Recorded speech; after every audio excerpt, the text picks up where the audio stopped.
Halo semua, perkenalkan nama saya Devi Fitriani, saya dari Fakultas Prodi Manajemen. Ingin menjelaskan tentang analisis pengendalian biaya produksi di PT Elektronik Printer. Di sini saya akan menjelaskan latar belakang masalahnya.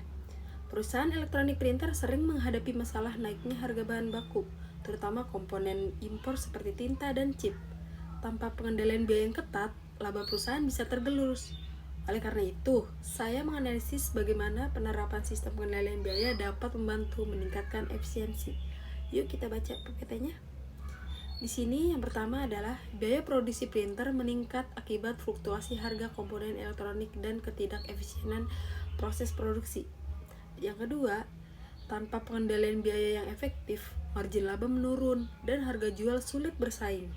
Dan yang ketiga, perusahaan perlu analisis biaya untuk meningkatkan efisiensi dan profitabilitas. Selanjutnya, saya akan membahas tujuan proyek ini. Tujuan utama dari mini project ini adalah mencari tahu bagian mana yang paling membebani produksi printer, seperti bagaimana cara perusahaan bisa menekan biaya tanpa pengorbanan kualitas. Di sini akan menjelaskan yang pertama, menganalisis komponen biaya produksi printer yang signifikan dan meningkat.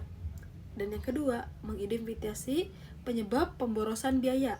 Yang ketiga, memberikan rekomendasi pengendalian biaya untuk efisiensi. Dan yang keempat, mendukung pengambilan keputusan manajerial berbasis data. Selanjutnya, saya akan membahas metode atau pendekatan analisis. Pendekatan yang saya gunakan adalah deskriptif kuantitatif. Saya mengumpulkan data biaya aktual, membandingkan dengan biaya standar, serta melakukan wawancara dengan bagian produksi untuk memahami sumber ketidakefisienan. Di sini kita akan baca yang pertama, analisis biaya bahan baku, komponen elektronik, tenaga kerja langsung, dan biaya overhead pabrik.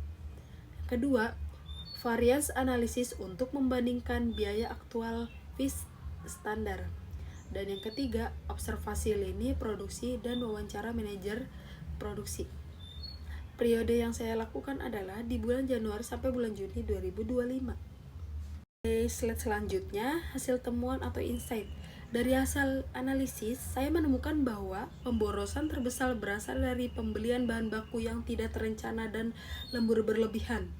Jika perusahaan menerapkan sistem pengendalian biaya dan anggaran yang disiplin, efisiensi biaya meningkat hingga 15%.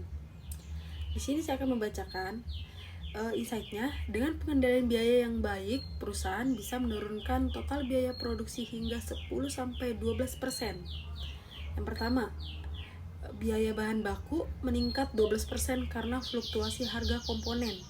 Yang kedua, overhead pabrik meningkat akibat penggunaan energi dan mesin yang tidak optimal.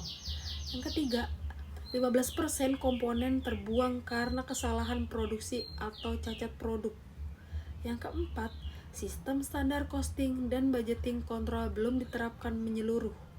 Selanjutnya, saya akan membahas kesimpulan dan rekomendasi. Kesimpulannya adalah yang pertama, kelemahan pengendalian biaya menyebabkan pemborosan dan menurunkan laba. Yang kedua, kelemahan biaya standar membantu manajemen memahami efisiensi produksi.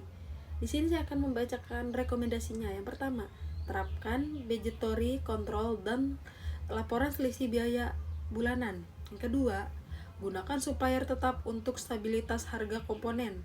Yang ketiga, latih tenaga kerja dalam efisiensi penggunaan bahan baku. Yang keempat, gunakan variance report untuk evaluasi kinerja manajerial. Kesimpulannya adalah, perusahaan perlu menerapkan sistem kontrol biaya yang disiplin dan berbasis data agar tidak terjadi pemborosan. Dengan begitu, perusahaan bisa menjaga efisiensi, profitabilitas, dan daya saing di pasar printer. Cukup sekian, terima kasih. Semoga hasil mini project ini bisa memberikan gambaran praktis tentang pentingnya pengendalian biaya dan akuntansi manajemen. Terima kasih.